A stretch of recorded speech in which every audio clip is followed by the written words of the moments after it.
গণতন্ত্র শেষ হয়ে যাবে।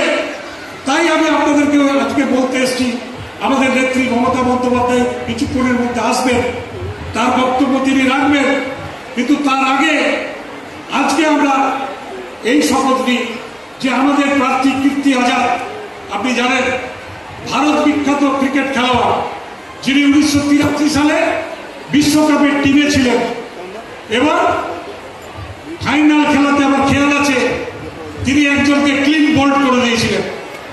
তো এখানেও বিজেপির যিনি প্রার্থী তিনি আগামী 13 তারিখে ক্লিন বোল্ডই হবেন, 4 তারিখে রেজাল্ট বেরোবে।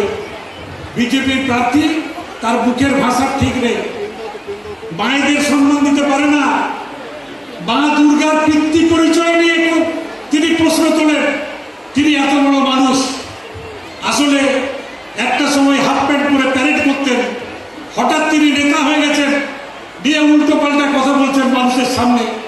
তাই আজকে আপনাদের কাছে আহ্বান করতে এসেছি, সমস্ত মানুষকে বোঝান, যারা মাঠে আছেন তাদের কাছে অনুরোধ, যারা আজকে আসেননি পরিবারের লোক সবাইকে আপনারা বোঝান, একটা ভোটও যাতে নষ্ট না হয়।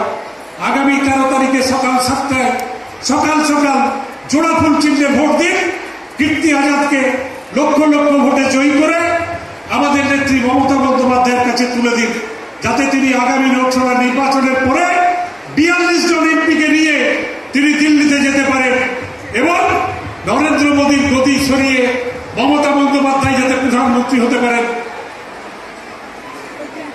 হ্যাঁ, আচ্ছা, যারা ছাতা তোলা হয় ঠিক সেইভাবে টাকা তোলা, এবং এই বিজেপি পার্টি আইন করে বিভিন্ন কাছ থেকে হাজার হাজার কোটি টাকা তারা কিন্তু আদায় করেছিলেন, 8,000 কোটি টাকারও বেশি।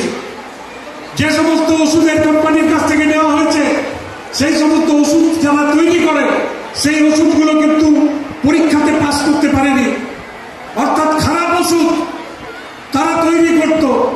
তাদের বিরুদ্ধে মামলা করে এজেন্সিকে দিয়ে ভয় খাইয়ে হাজার হাজার কোটি টাকা কিন্তু তারা আদায় করেছিলেন বিজেপি। তারপরে কি হয়েছে, সেই সমস্ত কোম্পানিগুলো দ্বিগুণ তিনগুণ ওষুধের দাম বাড়িয়ে দিয়েছে। আপনার পরিবারে মাসে যদি 500 টাকা খরচা হতো ওষুধে, আজকে সেই টাকা কিন্তু 2,000 টাকা 3,000 টাকা খরচা হচ্ছে। অর্থাৎ ভারতীয় জনতা পার্টি হাজার হাজার কোটি টাকা চাঁদা তুললেন, আর সেই টাকা দিচ্ছে কে? সেই টাকা আপনাদের পকেট কেটে ওষুধের দাম বাড়িয়ে আজকে কিন্তু সেই টাকাগুলো আদায় করছে ওষুধের কোম্পানিগুলো। তাই আজকে ভাবতে হবে, মানুষ বারবার মিথ্যে কথা বলে, মানুষকে বারবার প্রতারণা করে ভোটের ময়দানে তারা নির্বাচনে আসে। খেয়াল আছে আপনার